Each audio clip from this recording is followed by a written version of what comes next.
salaamaaleykum monsieur le ministre. maaleykum salaam suñu Fall.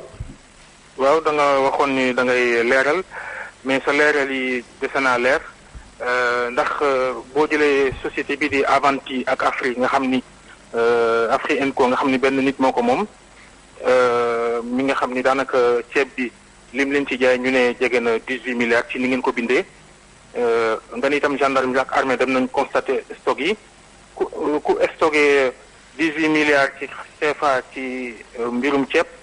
fan la ko stocké est-ce que mën nañ xam bërëb ba ndax yow dem nga ca ba seetlu ni demal ci plateforme bu Fall da ngay demal ci plateforme fële fu ñuy jëlee ceeb bi ceeb bu ku fay joxe Avanti moo joxe ceeb bi fu nekk nii fu nekk ceeb bu dugg Sénégal les 8000 tonnes et poussière fa la jógee donc ñun waxuñu waxu caaxaan waxu dëgg la ñuy wax donc loolu moo am boo bëggee lu leer da nga fay dem ngir yàlla yonte bi nga seet lu ñuy wax amul dara luñ ciy nëbb amul dara luñ ci làq. léegi ma daaneel rek. bisimilah boobu ci question bu ci bëggoon toftal ñu ni moom mi ko gagné 18 milliards yi sa xarit la loolu dëgg laa mu dëgg.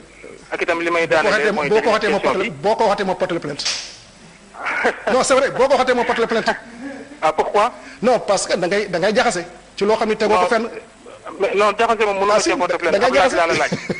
ab laaj la. waaw dëgg donc damay tënkale waaw kon du sama xarit léegi boo bëggee ñu jubóo du sama xarit xaw ma ko jeex na. léegi li may daanele mooy ak li nga bokk ak Macky Sall yaakaaroon ni coow li toppoon Karim Wade te ANOCI ak si njëli ca Sesman. mais le fait que judi yow joxeel prix dama lay wan ceeb bi ñuy joxe. ceebu indien la mooy ceeb bi nga xam ne ci qualité ceeb moo gën a bon moom lañ jënd ceeb boobu man buñ ma joxoon xaalis bi poids bépp li may wax ca kaw laa koy wax ne ma Moustapha Cissé Lo jox nañ la ko. état mën naa koo jaay 270 000 livres yóbbu ko fu ma ko bëgg a yóbbu te du ma leen laaj transport. ah oui Sénégal waaw. indien boobu mën naa ko jaay am ci dara. bu ñu nee nag 275 lañ ko jaayee. te 275 boobu xam nga prix lan la. waaw bu la neexee danaa la jox nga woo ay ñan mooy prix bi nga xam ne prix grossiste yi ñuy jënd 100 tonnes 200 tonnes. ci ceebu américain bu baax bee baax. buñ ko indee ci région yi.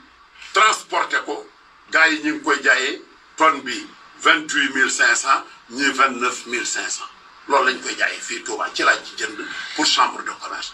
waa nga seet kenn nag koo xam ne importateur la nga ñëw ak facilité yi muy am lépp nga jënd ceeb bi 275 ci moom.